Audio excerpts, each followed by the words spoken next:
You are listening to the Soul Curators podcast, where we get into the funk and soul of things. It's all about good conversations about music. So come join us.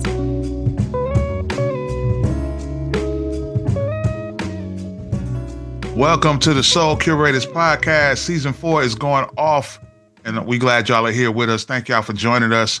Welcome to another episode of the Soul Curators. The team is in the building. We doing a four-man weave today. You know what I'm saying? We are so excited about the whole round table we got. We're going to start it off with the lady of the crew, one and only Miss Christina Curates. How are you, ma'am? Hey, y'all. I'm doing pretty good. It's getting chilly. The weather's changing. I'm going to just blow your head up right quick, mama. You need to always wear green. Green is your color. No, thank straight you. up. I know we rattlers and all that. I know we rattlers and all that. But that green make you pop, man. Word up. Oh. That's what's up. Soup's Kitchen, what's up, boss? What's going on? I'm finally in the hoodie weather with you. I'm finally there. I was about to say that it's hoodie. We got snow today, so word. Jesus. Yeah, it's snowing, so yeah. That's what's up. I would love to have some snow right now. We are joined by the producer extraordinaire, a man of a million hats. He's decided to put on another hat today. Mr. Al is joining us on the Soul Curators podcast. What up, boss? Hey, man. How y'all feeling? What's the word? Oh, man, we got a lot of words. Okay. Okay. Oh, man. Listen, it's been a really interesting week. And I think we got a lot of things we're going to cover. So we're just going to jump right into it. Where y'all want to start? Y'all want to start with this? I'm kind of interested in one particular subject. And I think I want to throw the solo to the lady because she got an interesting perspective on this whole thing. I want to circle around the Rock and Roll Hall of Fame, right? The Rock and Roll Hall of Fame that just popped off. And I want to talk, I want to throw it to you, Christina, because not only there's a personal experience that you have a connection with that's there, but it's also the fact that Salt N Pepa got introduced to the Rock and Roll Hall of Fame. And I feel like this is a space, I could say a million things, but I want to hear what you think about that whole thing. So I tuned in. Now, Saturdays is my day of football. So I was like, okay, let me tune in to the Rock and Roll Hall of Fame just so I can, see OutKast and Salt N Pepa. And I tuned in right when Missy was giving her induction speech. She had on the gear, it was like kind of like a sequence type Salt N Pepa tribute gear. And it was really dope. To see them perform, they didn't have, what do they call it when you have the background vocals, your background? Oh, they didn't have them. Yeah, you got it. Yeah, so they didn't have that, so that was dope. And then also to see Spinderella get her flowers was really dope. It was really good to see them represent for female MCs or MCs that are women, female, the word. But it was really good to see that. Then I kind of skipped through the rest of the stuff. I didn't see the beginning, unfortunately, because it was Stevie Wonder, Maxwell, Jennifer Hudson, and Leon Thomas gave a tribute to Sly and the Family Stone. Yeah. Mm-hmm. Stone. Yeah. Yes. And someone mentioned online that D'Angelo was supposed to be doing that with them. So I'm not sure. I don't know if we can confirm that. But I missed that. I saw it online. But I did get to see OutKast. And I have a friend that actually, his name is Brian Thomas. He got a chance to go. He used to be a intern at LaFace Records back in 96. So it was really, really like full circle for him, he said. He's really good friends with Shante Das. And of course he knows KP and a couple of other the Dungeon Family people. So he was like, he said it was especially with him being from Atlanta, it was really good to see and to get OutKast to get their flowers. He even talked about how just the history, a little bit of the history of Atlanta and hip hop and music, and how OutKast really like put Atlanta on the map and put the South on the map. So when Andre said what he said back at the Source Awards, that it was like for real. He talked about a couple of the artists that were out kind of before them, but really OutKast was the group that did it for Atlanta. And he just said that seeing all of them on stage, and yes, that moment of, is Andre going to perform? Is Andre going to not perform? Everybody was like, okay, waiting. And then when he didn't, it was like, okay. We talked a little bit about the whole, fan experience about that as well, about just seeing, coming to the realization that one of your favorite artists, you may not ever hear again, do what, we want him to do. So it was a really good conversation. I wish I would have thought about it beforehand, because he could have actually came on and spoke to us, and y'all would have probably been talking more than I would, because, you guys are all hip hop heads. But just his experience with the whole Atlanta hip hop scene and LaFace Records and just, OutKast was really, really cool to hear. But I was a little disappointed, just because he did not perform, and he gave a really good speech. It was really emotional for him, I'm sure. Seeing all of the Dungeon family and Rico Wade people, it was really good to see. But then when everybody got off stage, it was like, okay, what are we gonna do? But J.I.D. Is it Jid or J.I.D.? I can't think of. Yeah, him. Hey. Yes, he did the song with Big Boy. And at this point, I'm sure Big Boy is like, he used to it. I mean, I'm sure he's probably for years been like, probably have asked them. Who knows? Who knows what their conversations have been. But it did just solidify that they are still brothers for life, regardless. And I like the way that they show, which we all should know if we have been following them, that they're just too different. They're so different, but they're still brothers. And they can exist in their own lanes, regardless of how much we want to hear Andre again. I thought this would be the moment. This is the Rock and Roll Hall of Fame. What? But it didn't happen. I was disappointed in Doja Cat, because she sounded like a cat. She sounded like shit. So if you have not watched it yet, I'm sure there are excerpts all throughout the social media, or just the Rock and Roll Hall of Fame website itself, just to see, the performances, and tell me what you guys think about it when you do see it. But yeah, it was cool to hear his experience, and the after party, which I guess was like kind of invite only. And he got to see some of the folks and some of the people that were in the background. Like, there's a guy last name Williams. I can't think. Blueface? No, that's not Blueface. Blue something. He's like somebody who I guess had a prominent, not Blueface. Not Blueface, but I can't think of this guy's name. Eric Williams, I think, was a prominent guy on back in the day for OutKast. Was there. Just a lot of different people. So it was cool to have a conversation with somebody who was around during that time. And that is like Atlanta down. So it was cool. Shout out to Brian for that conversation. Shout out for that insight. And he's a rapper too. Brian is a rapper. Oh, what up, B? Probably even know him because he was there when you was there. We probably know. We probably, you know what I'm saying, bumped around. What's up, B? You know what it is. Yeah. Mr. LP, I know this OutKast and induction, whether you got a chance to see it in full or not, means a lot to you, because I know what OutKast means to you. So can you just give us your thoughts on just this moment in history, in hip hop history? I don't even want to call it Southern or Atlanta. This is hip hop. This is music history for OutKast right now, and what they represent for this generation. What are your thoughts on that? Still processing everything for sure, but it's definitely great to have like lived the whole moment. When I say moment, meaning like the first time I ever heard OutKast to like now, like the way that I and we probably everybody on this on the show, like how the first time we've heard them to like now, to see that growth has been like crazy for me. So I remember specifically in my 9th grade year playing at a commencement for graduation in the band, and I got on the bus, and my cousin had a tape of Southern Playlist of Cadillac Music, and he was like, yo, you need to check this out. And this is 9th grade. This is 90, 93, 94. And so hearing that, and that sound still being relevant like till this day, like years later, is just magnificent to me. So I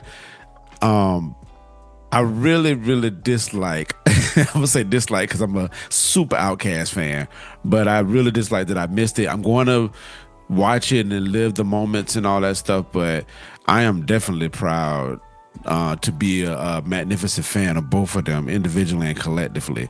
I saw a clip where they was doing like, was it a rock paper scissors joint? Yeah.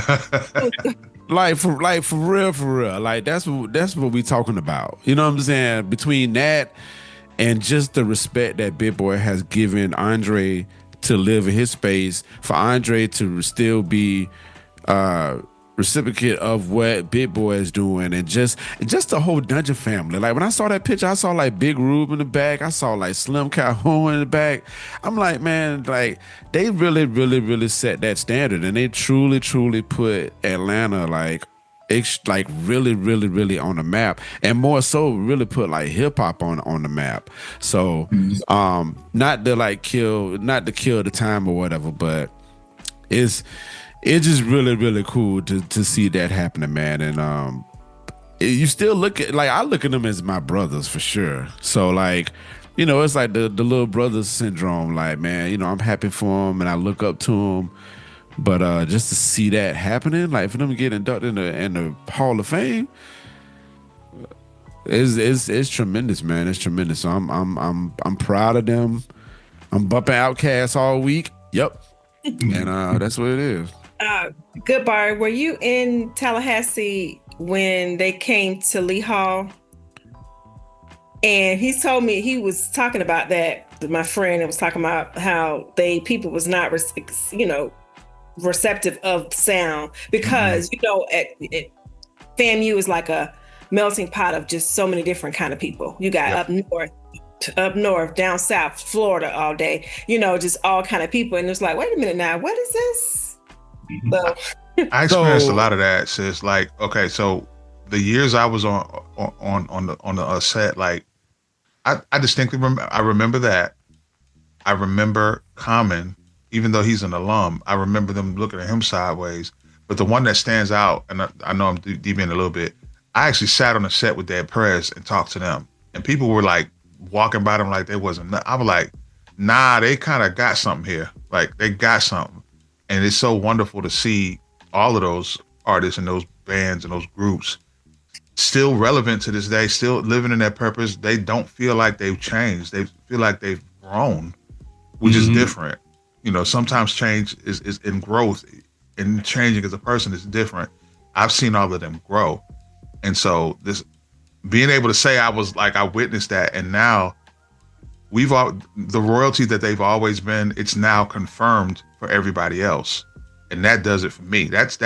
I've always known they were Hall of Fame artists. I've always known from the first time I heard Southern Playlist, I'm like, this is alien shit. This is alien shit. And I'm here. I might not have loved everything they did, but I've always appreciated everything they did. So them making the Hall of Fame is just the acknowledgement that we all as a culture, to me, knew. We knew they were the gods of this whole thing. Now the world knows it. So the conversation about that is over. It's like, come on. Yeah, yeah, for real on that conversation part. Real quick, I remember, so it's funny that you saying that you said they was looking at OutKast crazy at FAM. Going them. Yeah, basically. Listen, all right, so I went to Savannah State, so it was a totally different story. Like it was for me being a Floridian, being in Georgia, and like I seen OutKast 3 times. They came to Savannah State 3 times. 2000, when they came out with Stangonia. They came out with Stangonia. They performed for Homecoming. They had a DJ, they had a band, and they had a choir on the stage. I ain't never seen no shit in my life like that. Like a DJ, a choir, and a band.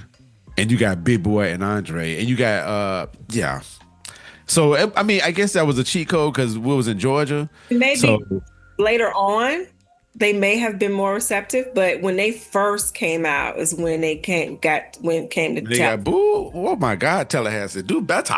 It was weird because like I could the time period, and this is obviously a microcosm of the people I was around, but it felt like when I was at FAM, Chicago was heavy on the floor on the land. Like it was a lot of Chicago there, and so they were apprehensive to the Luke and the bass music. Also, they were apprehensive to Poison Clan and stuff like that. That while it was new to me, I still fuck with it because I was a party person, so that was the party music. That's what you do. So it was a lot of standoffishness about stuff that you didn't hear before. The only thing honestly that was universal when I was there was reggae. Everybody loved reggae regardless. But when it came to bars and different type of MCs, it was always weird. And then of course, Big Boy and Andre don't sound like anybody else, so nobody wanted to hear anything that didn't sound familiar to them. But I was always open to it, and I'm glad that I stayed 10 tones. That's interesting. I would have thought FAMU would have. But I understand the different. I mean, it was definitely a melting pot. Savannah was a melting pot, but Georgia was always going to reign, and it didn't matter. So I guess that was a cheat code for OutKast. But I think, like I said, if they would have come a little later, because I remember when ATLiens first came out, and I have my good friend. We was driving to Jacksonville, and this is just a crazy story about the air conditioner. But anyway, and I was listening to it. And of course, me not being a hip hop head, I was like, this shit is just different. It's just, and I liked it back then. I was like, this shit is good, So. So what you got, sir? I just wanted to say I'm jealous and I don't get jealous, but I'm jealous. Like y'all actually got to see OutKast. I've never got to see OutKast. Only time I saw anything of them performing was when they did I think it was the Coachella or whatever, when they was, and I saw that live, like on watching it through the phone, and I was just like, man, like I'm jealous of everybody that got to see them early on and watch them grow. Like I was a huge fan growing up because they were different, and it gave me an opportunity to be myself. Because, growing up, the peer pressures of trying to fit in with the thug culture or fit in with the street culture and stuff like that. And OutKast, they was just like, nah, we ain't really, we hood, but we ain't gotta, we ain't like that. So it kind of gave me an opportunity to be myself, and I didn't have to feel like I had to fit in with nobody. So like OutKast gave me that. And I've been a fan of OutKast ever since, because they gave me that feeling of just I'm able to be myself. So, I'm really jealous about not being able to see them in person. So like that's the first thing, and then just the rock hard thing is I didn't get a chance to watch it because I was being a husband. We have date nights and things. And so I was busy doing couples getting date night thing. So that's what I was doing. I'm looking on my phone and I'm just looking at highlights while we in the middle of game night. I'm seeing the highlights and stuff. And I did catch their acceptance speech. And I thought the best thing that I saw, Mr. LP spoke on it with the rock, paper, scissors. To me, I thought that was an important piece, because that showed that they still family, and it showed that they still have fun with each other. Like they have respect for each other, they have fun with each other. And if you pay attention, that they rock with each other. They go to the games, like Dre is there for Big Boy's sons, his games and stuff like that. Dre is in the studio with Big, like, you know what I'm saying? So like they still rock together.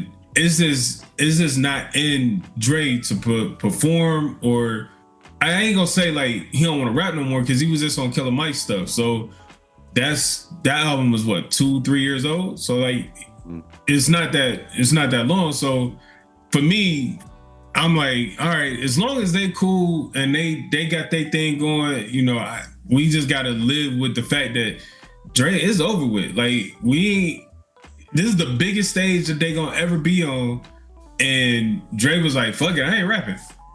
Like, but I bet he just ain't doing it. So bet he probably had a hand in who would do it, who would rap with. I'm sure. I think that's why they chose Jid. Like, because Andre was in the studio with Jid, so he was working, behind the scenes and listening to a lot of artists, they come to him too. Kendrick, Jid, like they say, yo, can you listen to my album? Killer Mike, can you listen to my album before it come out? What, you know, critique and different things like that. So he's constantly in there and knowing these people before and seeing stuff. So I'm quite sure he's like, yo, Jid or whatever. But again, like this nigga said, I ain't getting up on stage. Y'all not gonna, you know what I'm saying? So like whatever it is, I feel like it's something to do with the industry taking advantage of him or something. I don't think it's got anything to do with him not wanting to please the fans. I don't even think it's got anything to do with him not feeling like he's good enough. I really think it's got something to do with the industry, and I don't know exactly what it is, but I really feel like it's something to do with the industry, because that was the biggest fuck you I ever seen. Like this nigga, you getting inducted into into the Rock and Roll Hall of Fame. Big Boy is on stage, and you there, like you standing there. You know you could just get a mic and just jump on stage with Big. It's the biggest thing ever. And he said, "Nah."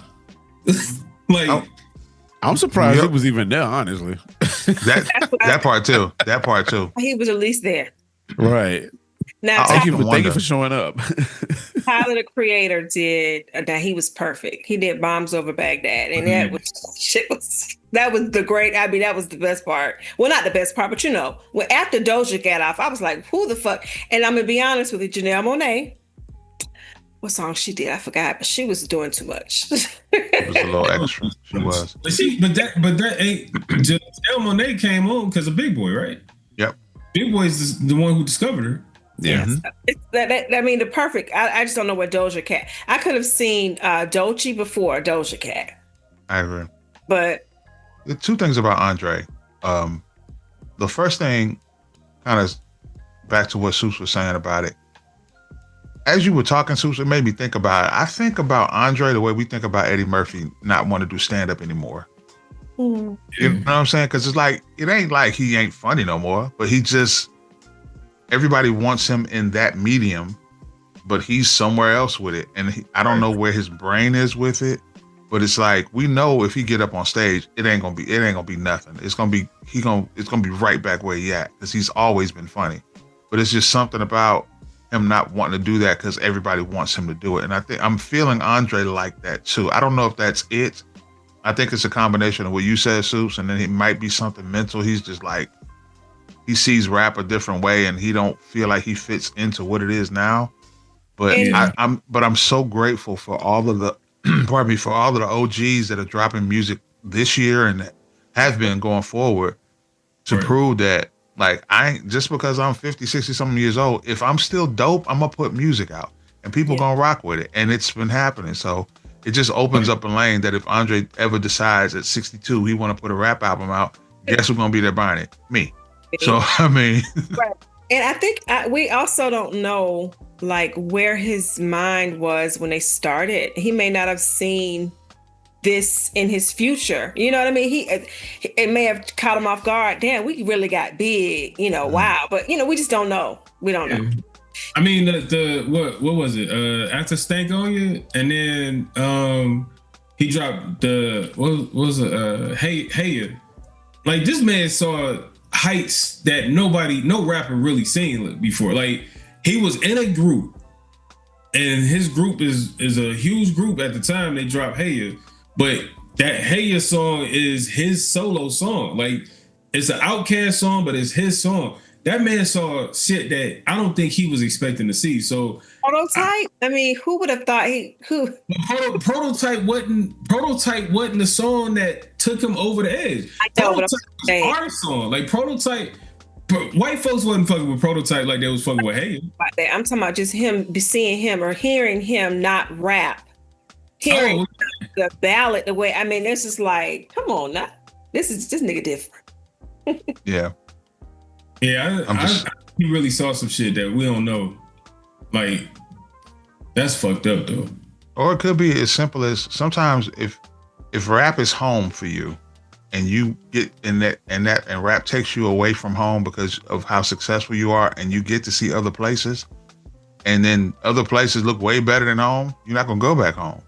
So maybe he's seeing something mentally that that place right there, I know I can master that place, but I'm seeing so many other things that are activating me I feel like I'm minimalizing myself if I go back to that space. I can respect that. As a hip hop fan, it hurts because I know that era that season might be over, but at the same time, his season was a lot stronger than a lot of other people's entire career. So, I just embrace. And just think about the stuff that he talked about. Like I think about the last song that he has on The Love Below.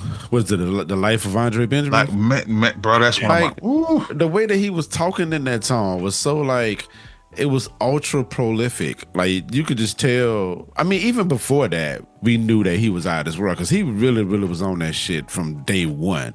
Let's get that straight. But his elevation from each album, like Aquemini, we'll be on this all day talking about it. But just the way that Andre was talking, you could just tell that he was way beyond the existence of hip hop, and hip hop is so ultra universal, abstract, all this other stuff. But to limit yourself to one thing, and unfortunately, hip hop was that thing for him.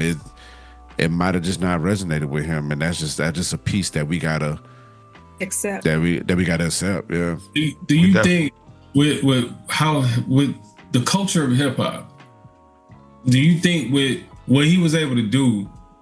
Everything he did is still hip hop. Even this flute thing that he's doing, it's still hip hop.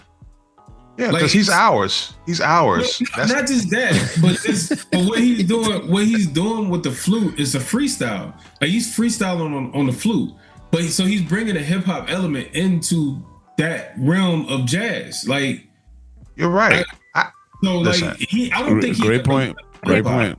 They were freestyle jazz for hip hop. That's an excellent point. What I'm saying is, Andre is hip hop. He started hip hop, and I think like he started in hip hop. He's the culture and everything.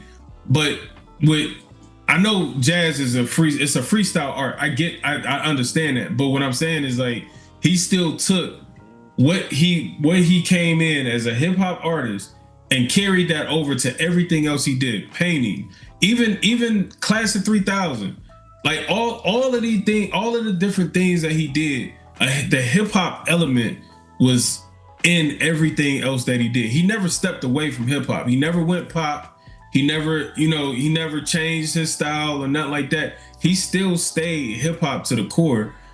He's just doing other stuff, and I don't know.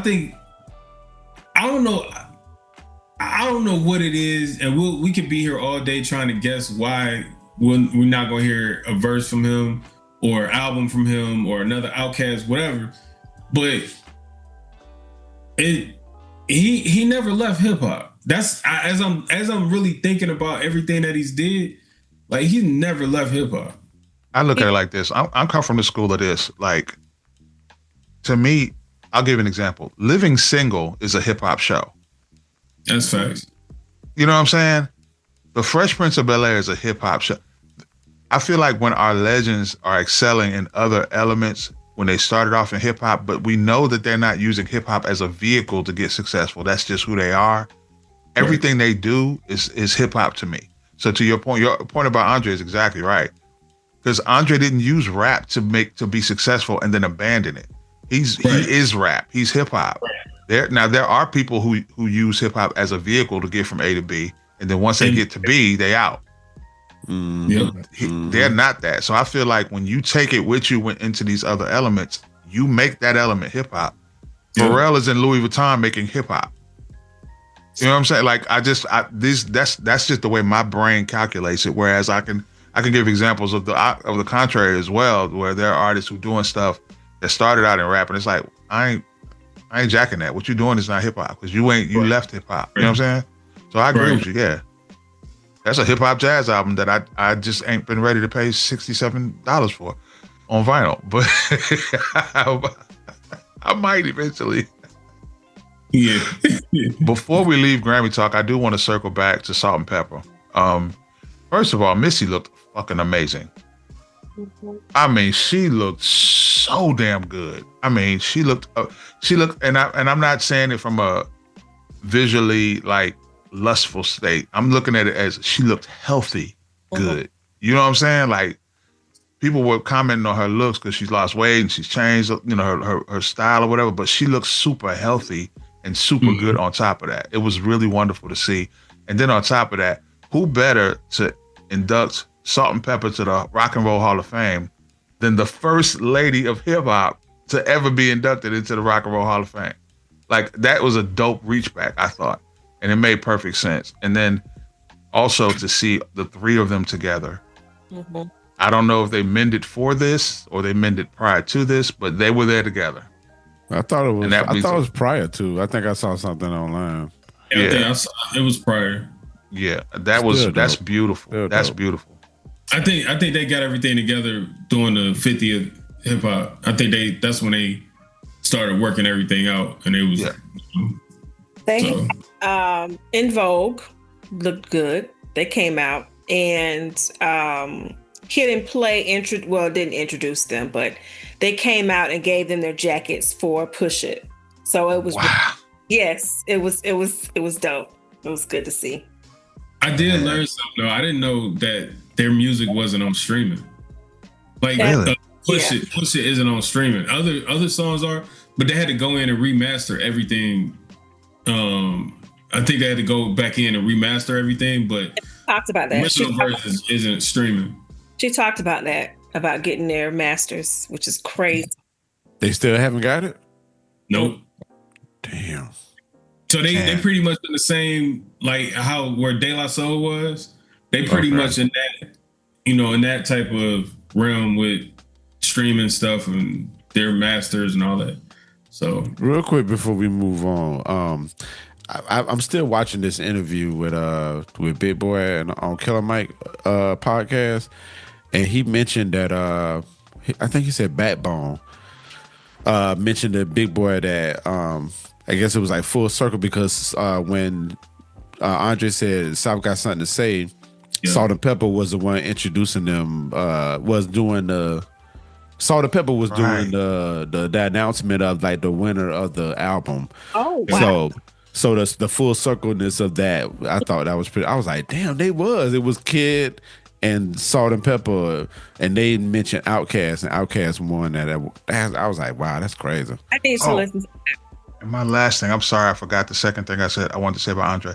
And this spoke to me. It made me think about us. It made me think about all of us collectively and individually, and everybody out there that's a creator. When he got emotional, he said, we started this in a small room. Mm-hmm. And now we're here. Like, I was just like, yo, that was a word. That's just a testament to how listen to it, man. He's a master of making the most out of the fewest words. Because he doesn't take a lot. Yo, that really touched me for real. Shout out, congratulations to everybody who made it to the Rock and Roll Hall of Fame. Well deserved, long overdue. Hold on. Straight up. Just real quick though, like when we really sit back and think of it all, Salt N Pepa. Yes, sir. True OutKast fanatic over here. I just wanted to show that to my people, y'all. Woo. Oh, talk about it. And when we really sit back and think about it, does this feel normal? OutKast, Salt N Pepa, Missy on stage, and at an event that they didn't even want us in there. Like, they didn't want hip hop, they didn't want R&B, they didn't want none of that stuff in the Rock and Roll Hall of Fame. And I live here, and I remember protests being happening and shit like that about black folks, about black musicians going into the Rock and Roll Hall of Fame. And now we got one of the biggest groups, in my opinion, one of the best groups of all time, and hip hop groups in all time, inducted into the Rock and Roll Hall of Fame. Like, does it feel real to y'all? Yeah. You can't keep black people out of a fried chicken competition. We started this. Exactly. It's long, you know what I'm saying? It's long overdue. I was gonna say to wrap up this part of the show, we can July. When is the anniversary for AT Aliens? Oh, don't give me the line. Is it July? June? I feel like it's in June. Anyway, I think it would be pretty cool So if you got, not me, because I'm not a hip hop. No, you can't exclude yourself from what you're about to say. But go ahead. Oh, I was gonna say you could bring my friend Brian in to have a conversation just solely about the album when it's the anniversary, since because he was talking about how he was in the space when they were even doing the art for the album. Oh, we definitely got to bring him. I mean, shit, he active in the group like that. So I was like, seeing it, yeah. Yeah, he need to pull up August 27th, 1996 is when it was dropped. I thought it was in the summer months because I remember. Yeah. I would love to have a conversation with him for sure. Yeah. Right. Again, congratulations to everybody who made the Rock and Roll Hall of Fame. Well deserved, long overdue, and I'm ready to see who we pick up next year. Who deserves it? You know what I'm saying? Exactly. I actually might go to I ain't been to the Rock Hall since I was in high school. I might actually go. That might be fire. I want to see OutKast. I didn't care about Jay. I want to see OutKast now. Yeah. I'm sorry. Hey, you don't be sorry. That's who you wanted to see. I'm a Jay fan, but I ain't really care. I was just like, okay, cool. Like I want to see OutKast.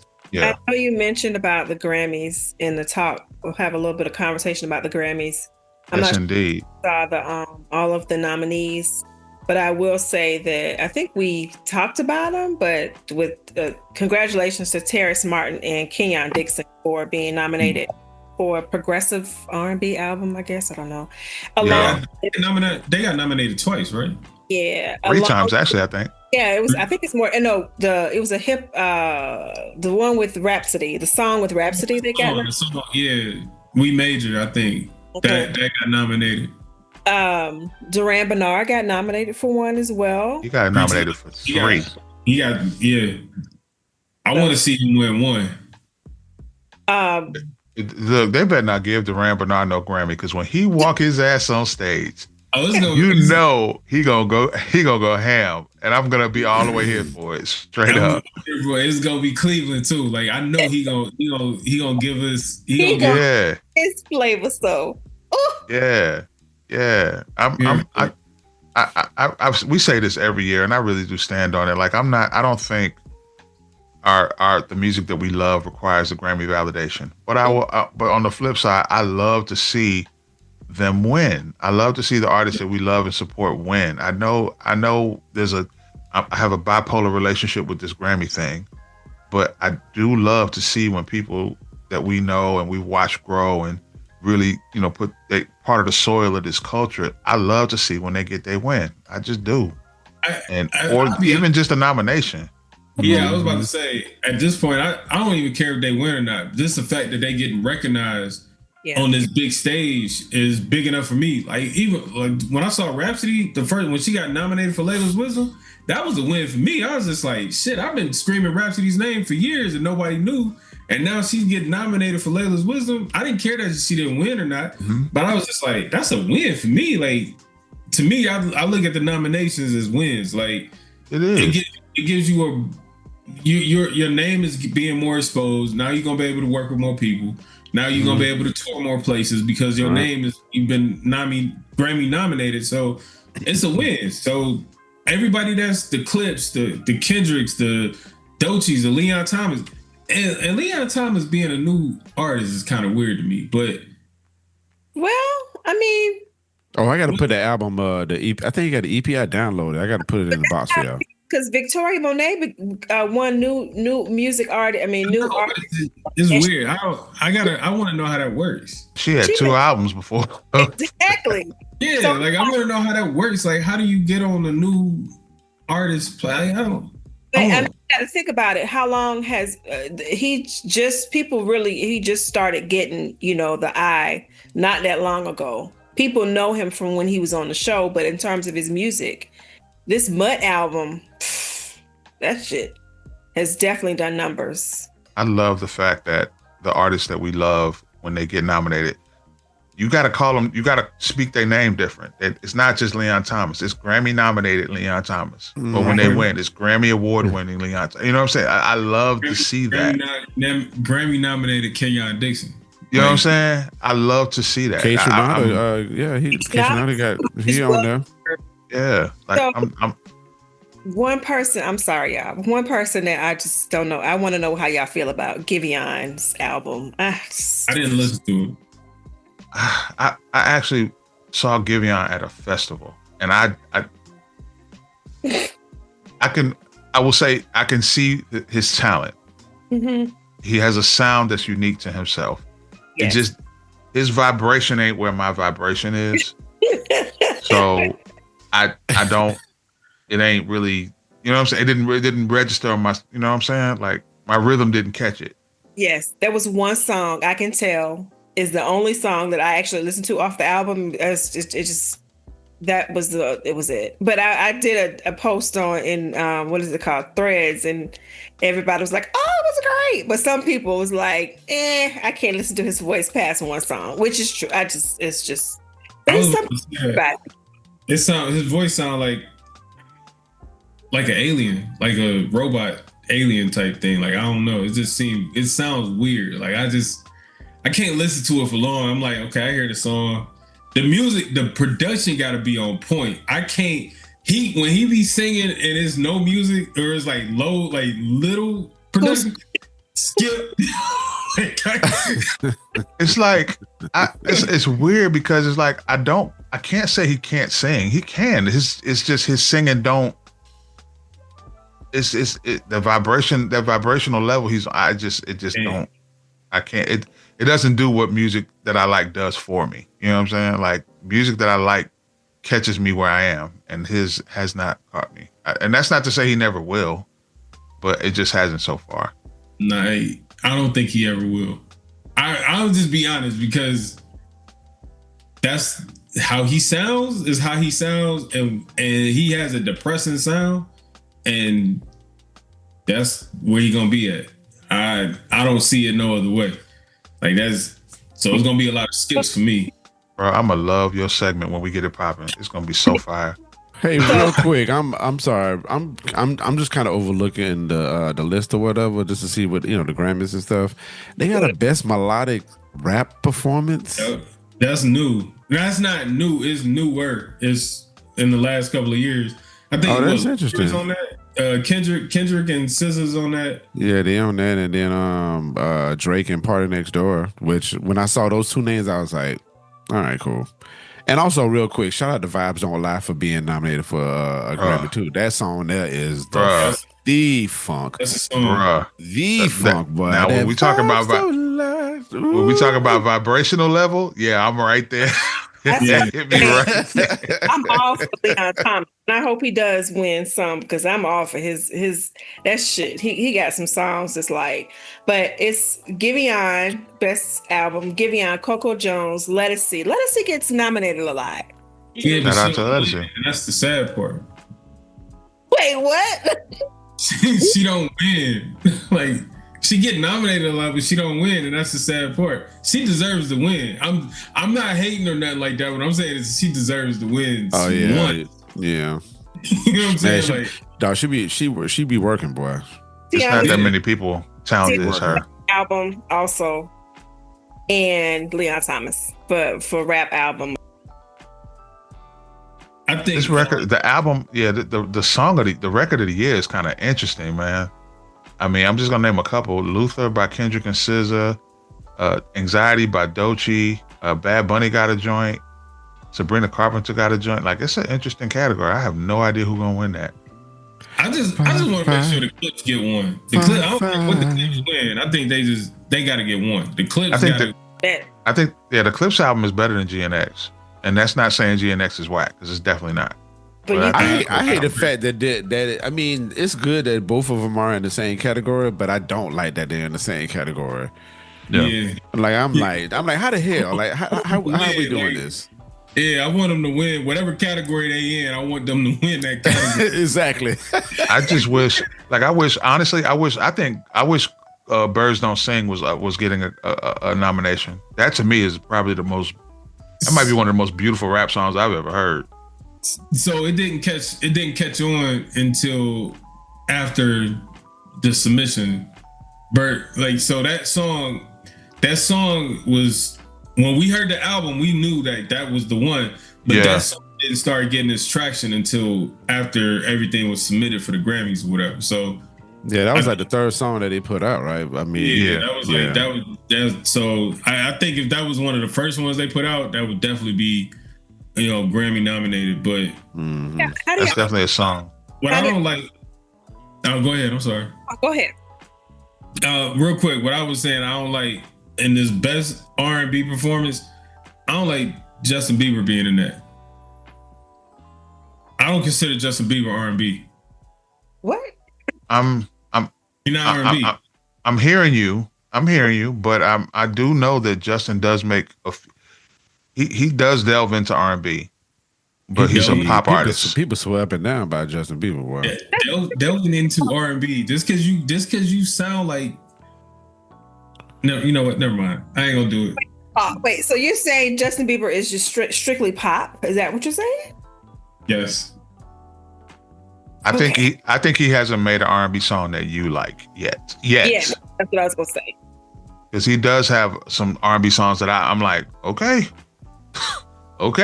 you keep on. Yeah, he got some jamming stuff now. That his feature, one of my favorite features is with Kehlani.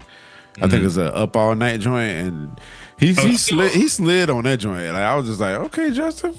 Now, Seuss, don't forget that's Usher's protege. I'm about to say. I don't care. No, Usher ain't gonna bring in no R&B that ain't R&B. That's for sure. That's a conversation for the folks who's listening. Let us know what you think. Yeah. Justin Bieber is R&B or is he pop? Let us know in the comments when you listen to this, please. Folded. What y'all think about Folded? Kehlani. She put out a whole, which I like. You know how we used to hear like the single EPs that people would put out. They would have the different versions of, but the deluxe joints. Yeah. Yes. She put out a folded EP or like 5 or 6 songs. Tank. A Brandy. There's 8 songs. Oh, 8 songs. My bad. So I mean, it's different versions. What do y'all think about? She got nominated for best R&B performance as well. I think it's a nice song. It hasn't like captured me like it's captured so many people. I don't think it's whack though. It's a nice song. It just ain't really rocked me like that. I'm curious to know what people thought about that song, because when I heard the song the first time, I was like, okay, this is a cool song from Kehlani, but like for it to be Grammy nominated, I was like, I could probably shuffle through some other songs that she got and put those up there. But it was very clever to have all those people do the remix of the song. Like, yeah, that was clever. That's old school shit. Yeah, old school. I had the only reason I know is 8 songs. So on our trip going to go see little brother, baby girl was like, "Can we listen to Folded?" All right, cool. Can we listen to all the remixes? Okay, cool.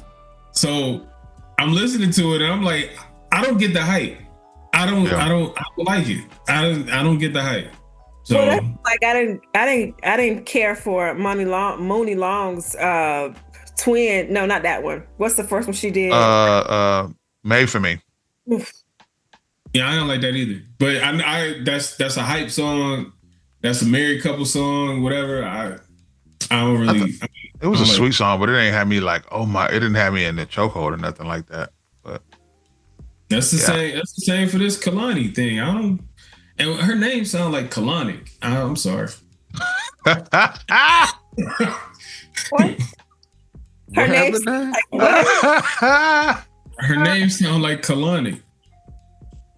Oh man, yo, yeah. I don't know how to follow that up. So let's just move on. No, look, I gotta chill out because I know. Like, no. We need that because you're right. I ain't gonna get none of these artists. This nigga called me colonic. My bad. Yeah. Well, in good favor, Sue, this is the first time you've done it in a minute, so it's warranted, so you fine. That's a fact. I got 2 hip hop questions before we move on to this other thing that I meant to ask, and I'm going to ask Christina first. Christina, what are your thoughts about what happened to West Side Gun at the WWE event? She don't know. Gotta be funny. Now, I know who the hell West Side Gun is. But that's not the same one. Wait, that's not the same one who mouth like this. No, that's Conway. I mean, So part of the clip. So for those who don't know, rapper Westside Gunn indicated that he is no longer pushing the WWE product after he got kicked out of Raw, and they sent him a cease and desist to keep him from referencing any of the clips in wrestling and his music. If anybody who's listened to Westside Gunn for 5 minutes, you know he loves wrestling, and he references the clips in his music a lot. Or the album cover will have wrestlers, so he's no longer doing that. But there's a video of him actually getting escorted out of the venue. He paid $5,000 for his ticket. And I don't know what happened. I don't know what made them say, hey, he got to leave. The cease and desist, I can't speak to the business. I don't know what the WWE is on, but all I'm going to say is Westside Gunn, the NBA would never do you like that. I think it's a play. I think it's all part of the arc. You know, he's a big wrestling dude. So there's always storylines to wrestling. So like, this is a new storyline. You know, and don't he got his own like wrestling like federation? Yeah. Mm-hmm. So that's why I'm thinking this part of this whole, they about to bring that over into the WWE, and it's about to like, I got a feeling there's more to it. It's just a storyline. Like I don't feel like, because like he not hurt nobody. Like he ain't taking no money out of WWE. So the fact that they doing that, so you think it's like a heel turn? You know how they be making a, you know what I'm saying? Yeah. Like, okay, I can see that. I can definitely see that. Definitely see that. The other thing I wanted to ask about, and this is kind of serious though, Royce the 5'9" had gone through some health issues, and I think he's on the mend, but it was something that was affecting his ability to be able to rhyme again. So I didn't really have any questions about it. Just had some thoughts and prayers for him. You know, hope he gets back, you know, healthy. First of all, fuck the music. You know, health.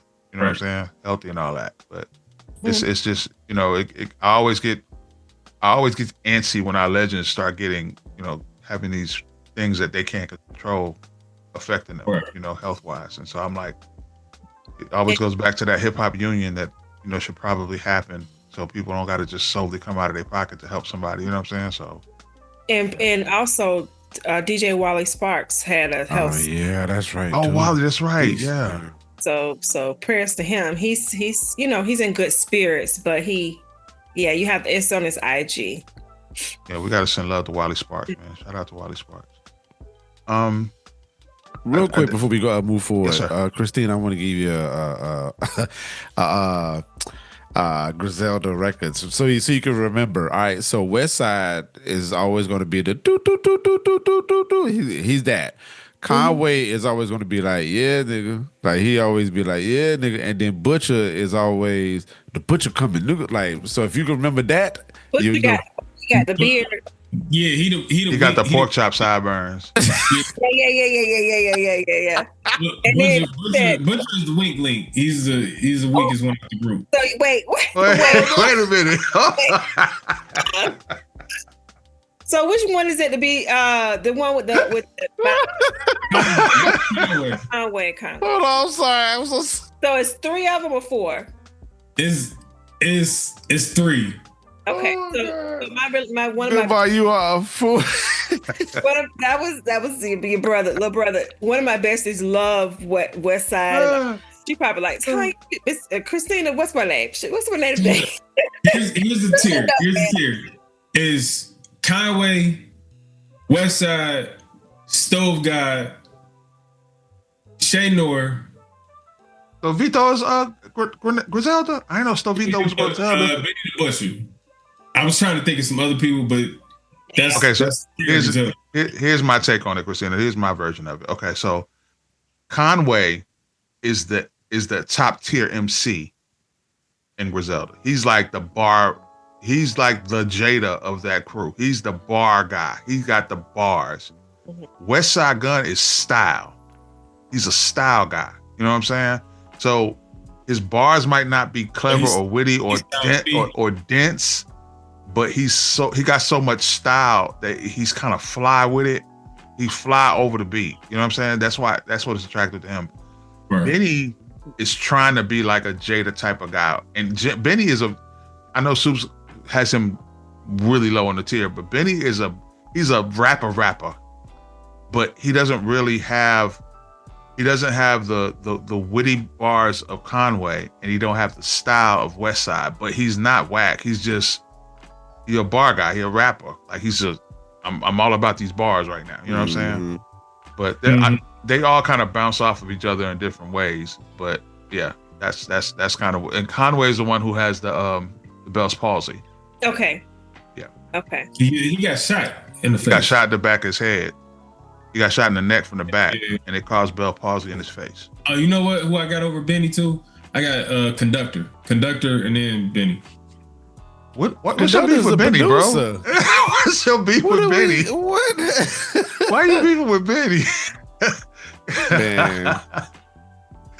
What's up with you and Benny, Soups? I don't know. I don't like his albums, man. Like his last couple albums has been. I will agree with you. He can't keep my attention for an album. He can't. He has not kept. I can get through 3 or 4 songs. I'm like, okay, well, who's rapping with you, bro? Like after a while, but I can appreciate his pen. But I hear what you're saying. Now, Westside isn't. I can listen to any Westside Gun album all the way through because his style. He's entertaining to me. I'm not going to him to listen to him be an incredible super lyrical MC. He's entertaining to me. Yeah, I want to do, just entertain me real quick. Conway got me like, ooh. Yeah. Conway had me like that. So, yeah. So that's your homework assignment, Christine. I'm gonna need you next episode. I want you to come on. Boom, boom, boom, boom, boom. I know that. And then one of them has a album cover that is just grossed me out like fucking crazy. That's Westside. That's probably Westside. Yeah. You talking about the one with the mask and them it's some kind of issue that I have. It's a name. I know what he's talking about. Yeah, it's probably Westside. Holes and, yeah. I know what he's talking about. And that's Westside. Yeah, it's probably Westside. Yeah. This was great hip hop talk. I loved it. Listen, guys, thank y'all, man. Please make sure y'all tap in with us. The range of subjects is all over the place, man. Mr. Alpete, I'm glad you're here for this topic too, because this is a big one. Okay. All right, y'all. The trailer is out. Michael Jackson joint. The Michael trailer is out. We've had time to live with it. Come on, give it to me, man. Give it to me. Where y'all at? What we doing? I want to watch it. I'm ready to watch it with open mind. I'm ready to watch it, man. And I didn't know that was his nephew that's playing it. Mm-hmm. Yep. The main son. So I'm like, he went to school to do all of that. This was supposed to come out years ago, but he had to go to school, acting school. He did that for like a year or 2, did all of that, and then he been working on a movie. I think this is gonna be great. We gotta respect that automatically. Lost. Mm-hmm. He had to lose weight. Mm-hmm. He had to all this, man. Wow. Christina, where we at? What we doing? I saw the trailer for it, and I was like, "Ooh, it's just kind of powerful." I'm waiting for it, so hopefully we might need to do an open discussion with it while it's on or something. I'm like, when does it come out? April. It's in the movies. Yeah, in the movies, yeah. Here's the thing. First of all, y'all, I just want to say this out loud. I'm gonna put this on the air and on this podcast, so y'all can clip it and make fun of me all y'all want. I am disrespectfully excited about this movie. Like it's so disrespectful how excited I am about this. Worse than Sinners. Because I love Michael Jackson down, man. I love Michael Jackson. Not the man, the person. I just love the superstar, the magician that he is in entertainment. I'm one of the millions of kids who grew up just like Mike was. It was Mike. I don't even need to. You don't even gotta say his whole name. It's just Mike. It is what it is, man. It's Jesus and it's Mike. Like, what we doing? Like, and so the same people. I want to say the same directors and all that did. What was it, the Rhapsody joint? What's the name of the group? The damn group. Oh, Bohemian. Oh yeah. Bohemian Rhapsody. What is the name of this group? Name of the group. Father God help us. Another one bites the dust. Everybody know what we talking about. Yeah. So whoever did that movie, the director, I'm assuming they did the Michael Jackson joint too. So if that's the case, the sound alone is going to be crazy because Queen. Yeah. So if I think it's the same directors and producers that did the Queen bio. If they're the ones that's doing the Michael Jackson joint, from the sound wise, it's gonna be great. It's gonna be crazy. And it's gonna be great. I don't know. I haven't heard confirmed yet, but the rumor is that the original cut of the movie is supposed to be like 3.5 hours. So they're supposed to be breaking it into 2 movies. So 2 biopics about Mike. I think the first one they said, life, and then the second part. Well, I think they said the first one was going to start from. They weren't going to start from like Baby Mike. They were going to start from like Jackson 5 and going up to Bad. Oh, like the second one, Jackson 5. The end, like the mid or height of Jackson 5 to Bad, and then after the next one will be picking up from Bad to him either after he's passed or right before he passed. Okay. But I'm just y'all. I'm so glad that this is probably going to be one of my favorite examples of nepotism, because he looks so much like Michael, but he doesn't look exactly like him.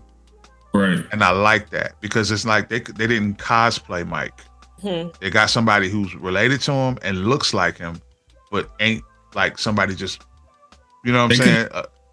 I mean, they could have got one of the greatest ones that ever did Mike. They could have got Flex. I don't think Flex was available, man. I think his knee been hurting too. and you know, Shanice don't be playing about Flex. She don't be letting him out the house no more. So yeah, I don't know. He might not have been available. I don't think he. I'm sorry. I know Flex been trying to lay that down. They killing him right now, bro. Him lay that down. Like, did you see the other dude that be dancing with his daughter? He jumped in the car with Flex and he had to. Yeah. Yo, so I made the joke to my wife when we first saw the trailer. I was like, okay, so I've never seen Michael Jackson live. Me never. I've never had the means to do so, and there's a lot of people like that. So the joke was, and it may not be a joke for me.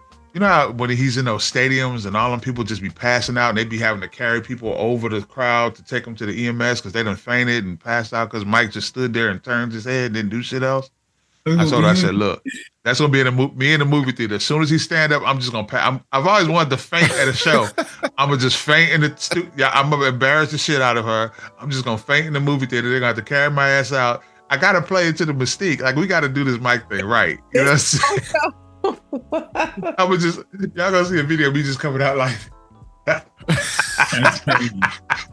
Have we ever seen a black person pass out at a Michael Jackson concert? You about to. As soon as this movie starts, I'm gonna be the first one in history. Gone.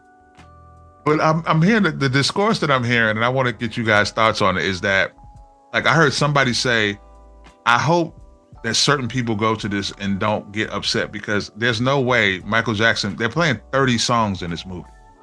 There's no way a Michael Jackson movie is not going to have an audience full of people singing.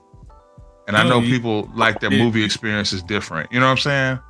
So what do you guys think about that? So it's not a musical, right? Because you know how people was all up in a uproar about Color Purple, and the last one, it was music. So it's not. It's gonna be like Queen. It's like the Bohemian Rhapsody joint. It's music playing. You're gonna see performances and stuff like that. But it's not. He's not gonna be, singing. To his dad. I'm breaking off and being solo and shit. Like, that ain't that type of music. Okay. Like, but I think it's gonna be pretty good. I think I'm more so. I think when you go to the movies, you go for an experience, right? Because the movie is coming to home, and with streaming, it's gonna be at home in a couple of months after you see it in the movie theater. So you go to the movie to experience it with the fans, to have fun. Just go in with that mindset of it's gonna be a nigga fest. Like, we about to be in there singing. Like, it's about to be one of them type of things. So yeah, like, cool. You should go at noon or 11 o'clock. You ain't got to worry about it. But even still, I think what Mike the lure that Mike has and the glow that Mike has, if we call it that, you gonna have people showing up at 12 o'clock and it's gonna be packed. You gonna have, you know what I'm saying? Like, it's because he has so many different fan bases. He's got the older generation, he's got the mid generation, and he's got even the young generation, the young kids that he wasn't even alive when they known about him, because of the greatness that he gave us. He's creating fans even as, you know, as he's gone. So it's gonna be so many people going to go watch this movie. Hopefully, there's gonna be so many people watching this movie, and I'm just hoping that with that, he knocks Drake out of coming close to any type of numbers. I hope that's just me. I'm hoping that the music gets streamed so much that it just knocks it out the park where Drake can't touch it. So, bro, Drake said, how do I do this conversation? That's because Drake was running his mouth. I hate Drake. So I just wanted to let people know that I'm putting this out there. When the movie comes out, I need people to stream songs from Michael Jackson to make sure Drake can't touch that. Like, Drake can't come nowhere near that. Let me explain something. Moody Swift. Like, make sure. What year did Michael Jackson pass away, guys? What year did he pass away? 2009? 2009. Or 2008? Okay, let's just say 2008. Michael Jackson Off the Wall went diamond this year. It went diamond in September of 2025. He may have been dead over 15 plus years. Mm-hmm. If we're saying 2000, he passed in 2009. He sold 3 million copies of that album since he passed. 3 million physical copies of that album have been sold since he passed. Like, like, what are we talking about right now, man? Like, there's no way. People are already getting they're ordering. They're not ordering costumes. They're ordering leather jackets like Thriller, like they're ordering smooth criminal suits. They're ordering. People are getting ready to go in full regalia in military jackets, the whole shit, the glove, all of that, just to watch this movie. And I'm all the way here for it. Look, I want to go to the littest theater. I want everybody singing, dancing, crying, whatever. That's the one I want to go to. I'm cool. Talk through it. I don't give a shit. We're going to have fun. I want to go have fun at this movie. I'm all the way in for it. I'm like I said, I'm disrespectfully excited. It's crazy. And then you're going to watch it like a million times when you get home. That's a fact. That's a fact. I mean, I like the casting. You know how much I like this movie?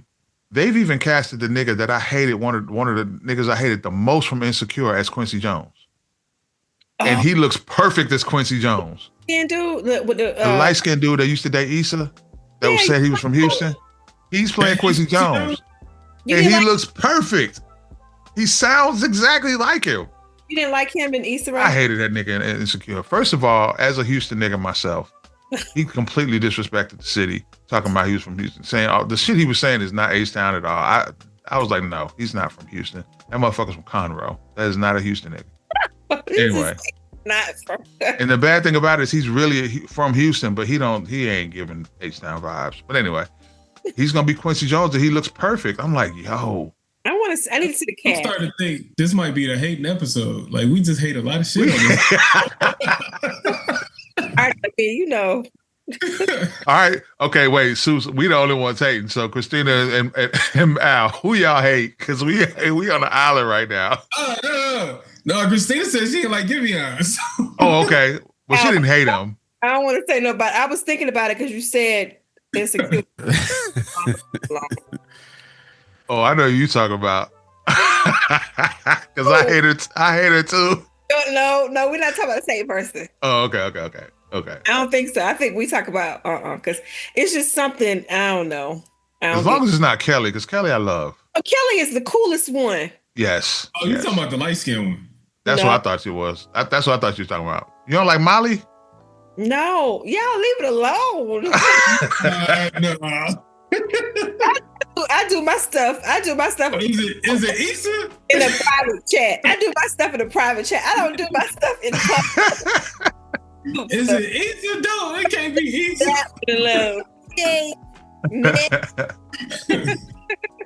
Yo, man. I'm having a great time, man. This is a great one. I know I don't wanna go all the way off, but I just wanted to shout out Mr. LP for that verse you dropped. Let's talk about it. That was probably one of the dopest verses I've heard from you. Actually, one of the dopest verses I've heard all year. So like, shout out to Mr. LP. Salute.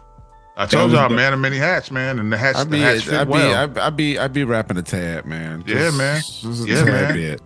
Niggas. I have to still remind people like the reason why a lot of this stuff exists is because of the rapping. So that's a fact. Can you tell us what song you're talking about? Oh, the song that I'm talking about is, and direct people to it. Yeah. Broadway Louie featuring Mr. LP, and it's called "That's the Game." You can get it off of all of your streaming platforms: Tidal, Apple Music, Spotify, YouTube Music. Mr. LP is at the end of the track, and he going hard. So make sure y'all listen to it. And in true hip hop fashion, you save the best verse to close the song out, right? Like that's facts. You gotta, I mean, it's just it's not me. It's law. It's law. You close the song out with the hardest verse. What was your inspiration for that verse? I don't. It seems like you had to get some shit off your chest. Yeah, I mean, it was just one of them things. I mean, cause man, like people be forgetting, like, and you know, I hate having to remind people of what I do, cause I'm not even that type of guy. But I just be wanting to add to the stuff. But like people would dismiss you for age, you know what I'm saying, or feeling like, you know, the OG type of stuff or whatever. That runs rampant definitely here in Duval County. Like they're like, oh yeah, he an older guy. Oh, he ain't got it. Or it's almost like you be kind of removed from like the culture or whatever. But it's like, nah, I'm still deep in the culture. I'm still in it. And so I get faced with that a lot. I just learned how to deal with it a little bit differently now. So that was like the inspiration on that for sure. Ain't none of my professors had no bars.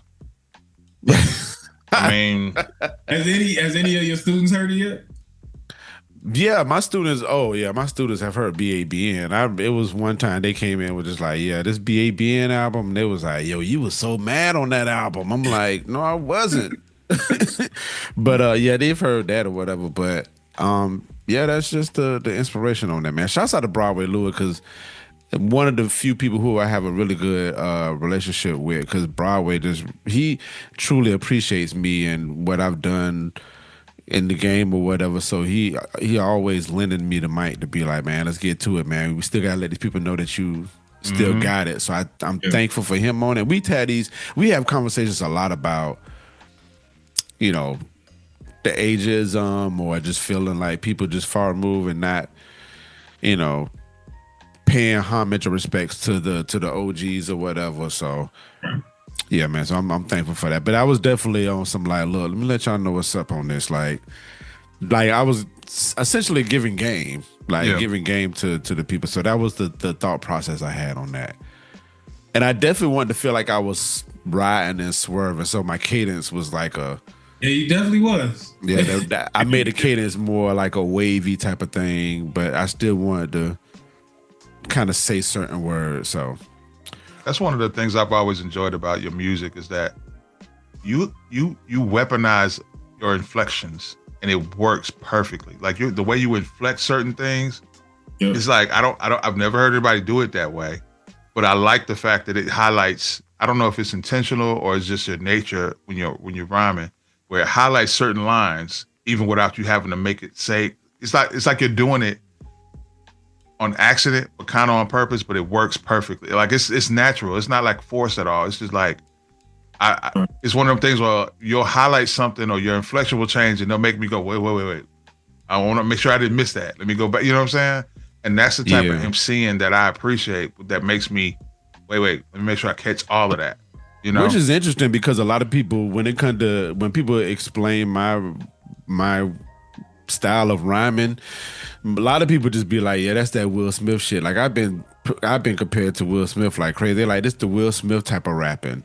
But like I remember having lines where I'm like, I'll bring somebody up on the cliff and then I'm just rolling down. And then but when I come down to the end of it, it's almost like I can make any word rhyme with whatever rhymes that like it's a complete sentence from a hip hop style. So yeah, I mean I like doing that. I think that's the art when you do that stuff.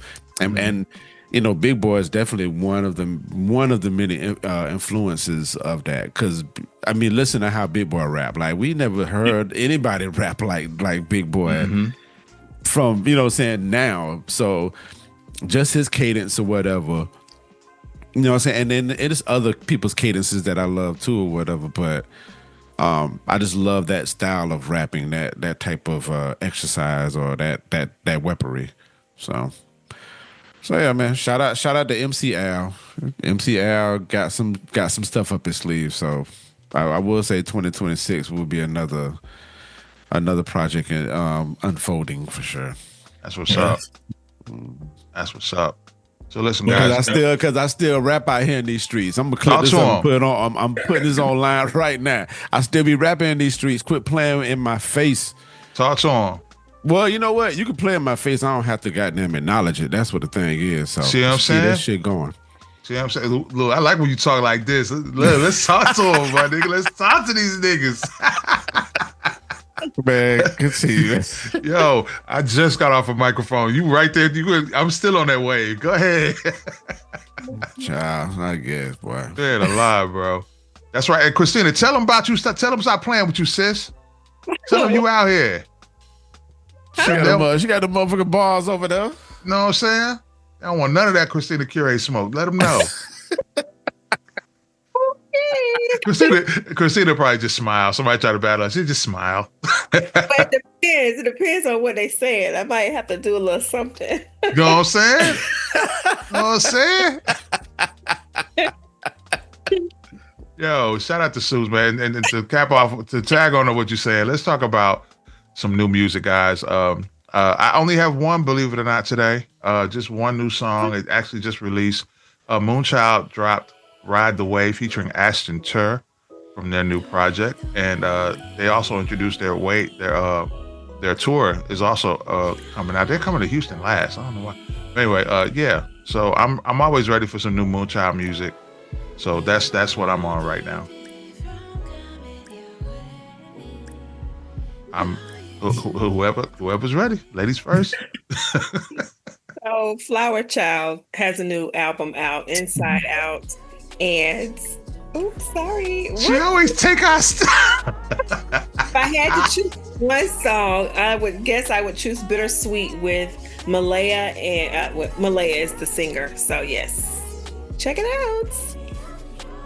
Yeah, that was mine. I was gonna pick Flower Child, but I got another one. I got Seafood Sam, Best Thing You Never Heard, new album, and I'm also, one of the songs I like on that one is the one with Devin Morrison.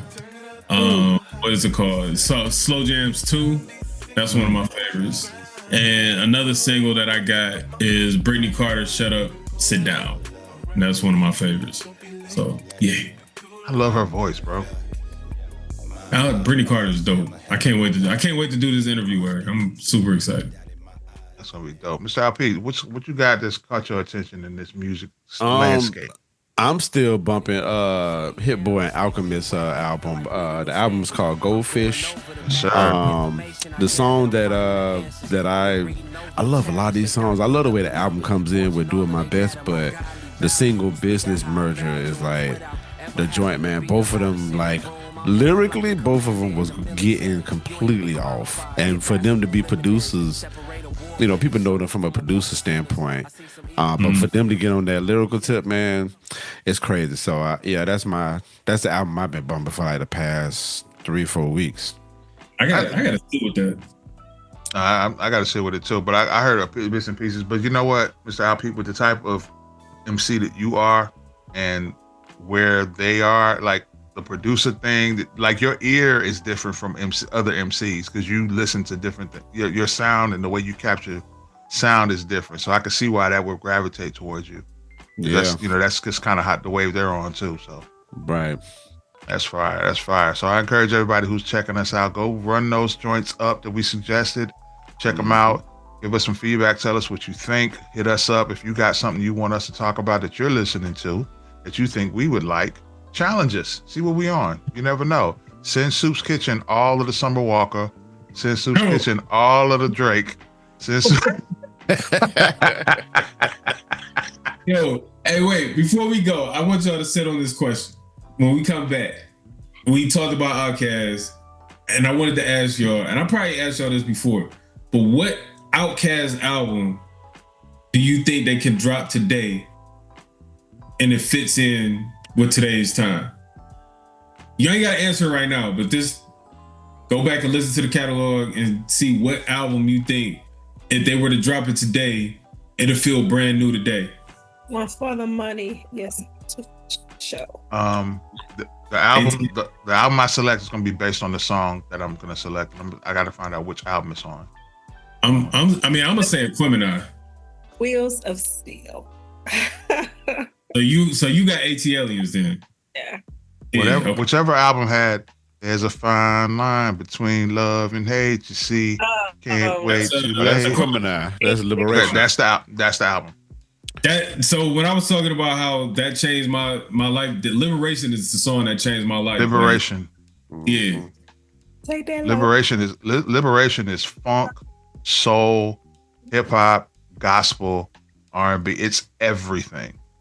Liberation is everything. The reason why I also asked this question is because we were just talking about new music. A lot of times when you listen to new music, are you listening to it and thinking about it the way we think of those albums that we heard, the OutKast, the Jays, all these different albums that we've heard that are stuck are stuck here? When we talking about these albums and these new music albums and things like that, are we thinking do we have that same feel that we had when we first heard ATLiens or Qurators or shit, fucking Blueprint and shit like that? Like when we mention some of these songs, is that what we heard? I think it has a lot to do with the time and what was going on in your life at the time. You know, when hearing the Miseducation of Lauryn Hill when I was in college was like, I can't describe that feeling of me and my girls listening to that album, like from top to bottom. You know, I mean, I'm not saying there are no albums now that give me that, but I'm just in a different space as an adult. It just seems like it's different. Right. I have to 1,000,000% agree. A couple of examples. It's like time capsules. Like I listened to Pronounced Jeanne because I was going through a heartbreak at that time. That's why that album is gonna always be a lifesaver for me. Or when I was going to FAMU, Heavy D's Blue Funk was an album that kept me out of a deep depression. You know what I'm saying? Mm-hmm. And you know, when I was in high school, Belle Biv DeVoe's WBBD Boot City kept me. That was what I listened to on the way to basketball practice and to games. You know what I'm saying? Like, as an adult, honestly, the time capsules that make music stand out for me is when I hear an album and I talk to you guys like, hey, I can't wait to hear what they think about this. Because it feels like it catches like that, like I was playfully joking about it earlier, but the vibration that it's on catches where I am right now. As somebody who got something to do every day and got people I'm responsible for and got things I'm responsible for, I don't have time a lot to enjoy music like we used to have time to enjoy it just because it was there. Now it's an accompaniment to what I do every day. So while I'm working, music's on. While I'm driving, music's on. While I'm taking care of responsibilities, there's some music on somewhere. And then sometimes it's rarely just, you know, as far as how I listen to music, Soup's like, it has to be a really important something to it. Something that I can't really speak to what exactly it is, but it's very few new music that makes me stop doing what I'm doing to listen to it. And I think the last project that I just stopped doing whatever I was doing to listen to was the Clips album. Like I literally stopped. I didn't do nothing but sit there and listen to it. It's not that many albums like that. Like when Redman would drop, I would stop everything, and you know what I'm saying. So now, when we talk about music, I know it's going to be something I can speak with you guys about. Those are some of the things I stop, and it just stops me in my tracks. I can't say I listen to it like that. And I honestly miss the youthful vigor of how I used to listen to music, because I hear my son listening to music, and he remember everything the first time he listened to it. That's how I used to be. I can't do that no more, and I miss that. I would say Black Radio series kind of have had, when I first heard the first one and then the second one, I guess the first one probably touched me more than the other two. The other two are still good, but when I first heard that, I was like, damn, Robert Glasper put all of this shit together. And we hear the stories about how he did it, and it did that for me. One of the albums I can think of off the top of my head. What about you, Mr. Alfred? Are we talking about albums that, the ones that we remember? Well, when was the last time you just stopped and, it was an album that you stopped and just stopped time for you? Oh shit! Fonte, Charity Starts at Home. Yeah. Okay. Like that, like, and like in adult life, yeah. But then after that, it was Aquemini. But Fonte, Charity Starts at Home, that album that had me. I still pause on that shit. Till this day, I still pause when that "Who Love You More" come on. I play "Who Love You More" first, and then go back to the top of it. Yeah. I mean, for me, I think "Little Brother May the Lord Watch." I think that was one of the ones that it stopped time for me. But even so, going back, so I have a hip hop side and I got an R&B side. So like my R&B is, of course, Dwele. So it's like, I remember when he dropped Greater Than One, and that was like, that stopped time for me. But even before that, it was like Once World Women, that stopped. Like Dwele himself stopped.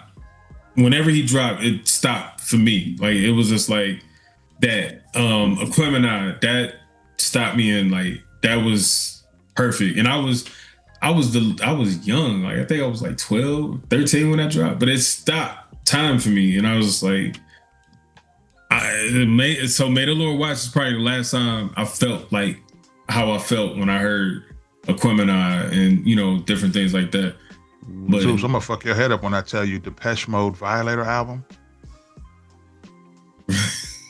I make no apologies. I don't know what it is about Depeche Mode's Violator album, but that album has me in a chokehold 30 some odd years later. I still will stop time when I listen to that. And I don't listen to that brand of music. Right. But there's something about that album and the frequency and what it's hitting something in me. And I love it. That's another album that as you were talking to me, you made me think about it. And it's like, that's one of them albums, like, I was always ashamed to tell Black people that I love that album. Because there's not that many people that listen to it. Yeah, but that's my shit. That's my total shit. Yeah, I got Simply Red as mine. Bro! I was like, people were like, yo, what you listening to? I'd be like, Jay-Z. I wouldn't tell people I was listening to Simply Red, but like Simply Red was, that was one of them ones for me. So like, yeah, I got that too. Man. But this was supposed to be a question that we were supposed to think of. So you should ask us now. Nah, that's a dope ass question, bro. Man, you took me through a whole man. Let me get back to focus. Yeah, I'll send my list because I have more to add on mine, especially if we talking about R&B and then hip. Yeah, because they both, like, R&B is different and hip hop is different. Like hip hop, when hip hop drops, it's a different feel for it, because you playing, when a hip hop album drop, it's going straight in the car. It's going straight to the car. When an R&B album drop, you more likely to turn on the speakers at home, sit down, listen and stuff like that, chill out. But hip hop, straight to the car, you taking a ride, So it's a different feel when it comes to hip hop than when it is, with R&B. So with that, and I'll say this, and I'm gonna save my list for when we talk about this later. But so on the R&B side, and I don't want to sound disrespectful. Hopefully, it's not disrespectful. But like the Foreign Exchange would be that R&B for me that stops me. So it's interesting that Fonte, on some hip hop action, and then you got Foreign Exchange. Was that? Why would that be disrespectful? Well, because I look at Foreign Exchange more than R&B. Like they something else. You know what I'm saying? Yeah. Like they have the elements for sure, but like, I don't want to disrespect them because I feel like they're way more than that. It's almost like they don't even have a name in my book. They just got some great ass music. So that's what I was saying. Like from the hip hop side, I got Fonte that stopped me, but then you got the same, like the tree. You know what I'm saying? That tree made me stop twice on both sides of it. But I'll analyze more later when we had that conversation more. But yeah, that's a fact, man. I think about the story Soups told last episode about talking to Nicolay and wondering if he knew how important his influence was in music and what he's affected. Like they don't realize the tribe they created. That type of music, like it's beautiful, beautiful tribe, man. Yo, I love this conversation. We could do this for hours, bro. This is a wonderful conversation. I hope everybody who's listening is enjoying that. Thank y'all for giving us your ear, man. I hope you guys have enjoyed it. We delved into some things, man. We really about this music shit, y'all. I want y'all to understand. We really for real about this music shit. We don't play. We're not here for all of the sensationalism and the mess and all of that. We talking about this culture, man. We about it. You know what I'm saying? And this is where you get the real from the Soul Curators podcast from the MPN network. We are about that authentic. You know what I mean? So speaking of authenticity, shout out to the Foreign Exchange. Call back. I see it. I heard you. Christina curates. I marveled on this green you wearing. You look beautiful in green. Thank you. Please tell us what you rocking. What is this shirt you got on? Soul Bounce sweatshirt. Good people. Good, lovely. Well, actually, of course it comes from Foreign Exchange, but Soul Bounce. Get at them. You know how we talk to them. Where you at? No, it's so comfortable too. Makes me happy. Soup's Kitchen. I am also rocking a Soul Bounce. Thank God for hip hop. It's only right because we're talking about hip hop going into the Rock Hall. So yeah, this is my ode to that. But shout out to Soul Bounce. Hey, this is probably like the millionth time we done said something to Soul Bounce. Yo, fuck with us, man. Like we here. You know what I'm saying? Like we rock y'all shit. I knew that was coming. He was like, "Hey yo, hey yo."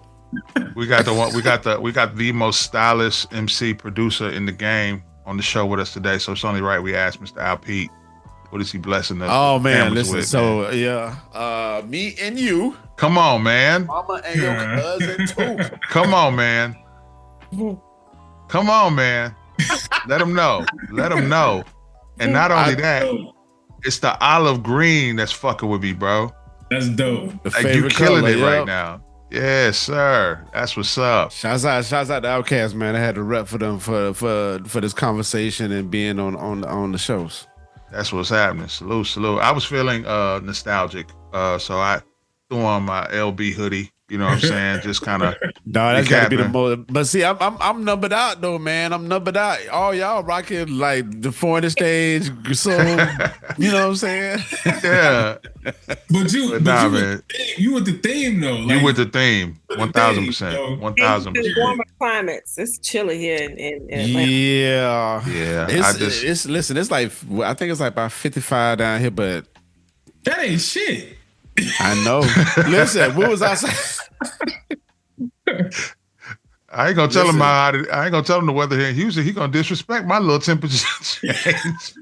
Man, I was in Richmond this past weekend, and I got a good little bit of that autumn weather. So yeah, it's real quick. I noticed you said you was in Richmond and you didn't see any murals. Oh, yeah. Mr. LP, can we dive into that real quick before we dip up out of here, man? We need to talk about that. So I was in Richmond too. I was at a podcast festival, Resonate Podcast Festival. Very great podcast festival. Saw my podcast family and all that, right? Downtown Richmond or whatever. And I was just like, is there something that's acknowledging the late D'Angelo or whatever? And it was like, they supposed to be doing some tributes coming up soon, this, that, there. And I'm like, well, I'm just here for the weekend. And then I was like, they ain't got no murals or like, like kind of, you kind of like shrine the person's house or whatever. None of that. And I just found that very very odd, because it's our music, you know what I'm saying, it's our people that we grew up with, and I just want us, I want people, I ain't gonna blame it on us like black folks or black music or whatever, but I just want to acknowledge our people better than and way before they're long gone, because I feel like D'Angelo has a very high status to where it should be a goddamn signs up somewhere saying that this is the home of D'Angelo, blah blah blah, this is something, you know what I'm saying, but it wasn't nothing there. So I would just encourage us going forward to acknowledge our heroes and the people that we love and truly adore. So that means we have to go like the legal route. So talk to your councilmen and talk to your councilmen will be the ones that really support it more, and the communities that serve musicians, artists, the art districts and stuff like that, man. Talk to those people, and that stuff is easy to do, man. You can get 1,000 signatures to say, hey, I want to change this building to be named the D'Angelo Media Center or something like that. It don't take much at all. It's just a matter of hitting up the councilman, getting people to sign off it. You write up something really good, and it varies from different states. So, but still, it's almost like the general way of doing things. So, but get into your government, man. We ain't learned that government in school for nothing. So please utilize them people that you voting for, hold them accountable, and you never know. Somebody might be, the councilman might be a jerk or whatever, but they might like some D'Angelo and might be like, look, we're gonna put D'Angelo on this. So we won't know until we try people. And please make sure that we preserve our history way better than what's currently doing now, because they already trying to take our history away, and that's a whole nother story that I ain't trying to get into. That's a whole fact. That's a whole fact. For sure. And I don't think we need to follow that up. This has been a great conversation. Mr. LP, thank you for joining us and blessing us. It was always a pleasure, sir. Christina, would you please let everybody know how they can get in contact with you, stay connected with you, and support you? Yes. Miss Christina Curates on Instagram, NPN Network on Fridays, Soul City Radio on Saturdays, and The Sound of Duval on Sundays. And I be trying to put some mixes together, but I got enough out there to give you your pleasures. But that's your fact. She got a fresh one coming out on Thanksgiving. I can't wait. Mr. Soup's Kitchen, let them know, sir. Yo, I'm Soups. You can get me on all your social media platforms. Soups Kitchen, SOOPS, Soups Kitchen, everything. Check. I'm gonna be on the NPN Network. Also, I'm gonna have a mix. I hope y'all like it. But I'm gonna have a mix on there. And I should be having a new show coming up, Chop It Up with Soups. So check that out. I don't know. Thank you. When you gonna interview me, man?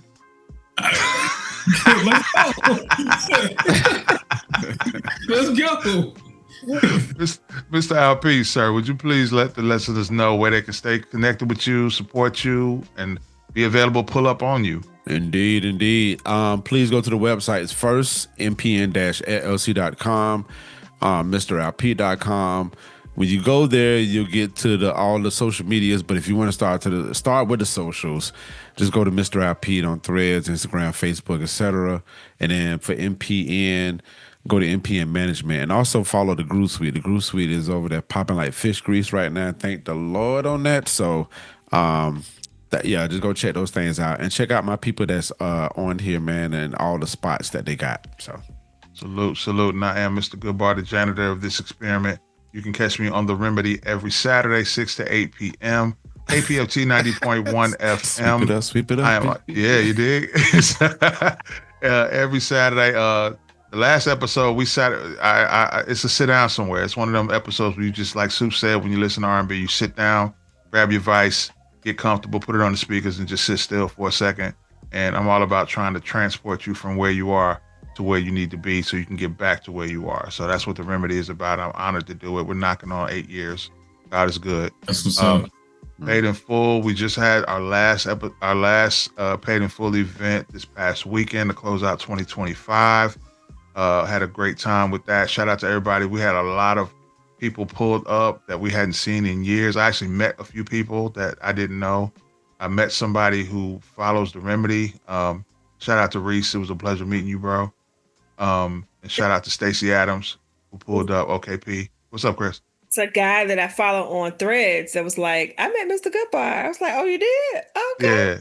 It was probably Reese, man. It was such a pleasure to meet him, man. It's always a blessing to meet people who support you, that you didn't meet before. So I always loved that. And Reese, you got to hit me up, man. I got something for you. Of course, everything related to myself, MrGoodbar.com. I'm back writing blogs again. Put another one up. Go be nosy. That's my motto. And of course, stay connected to everything with the Soul Curators podcast. We're not playing with y'all. Clearly, we're not. So, and please make sure you support everybody here. Like Mr. Alpete said, individually and collectively, we got things going on, man. Thank y'all so much for tuning in. Thank you all. This has been a fun conversation, and I really wish we had 4 hours. I got more that I want to talk to y'all about. On behalf of Christina Curates, Mr. Soup's Kitchen, Mr. Al Pete, I am Mr. Goodbar. This is Soul Curators Podcast, Season 4. We out. Peace and love, y'all. Peace. Thank you for tuning in to the Soul Curators Podcast, powered by the MPN Network. You can check us out on all streaming platforms where podcasts are available.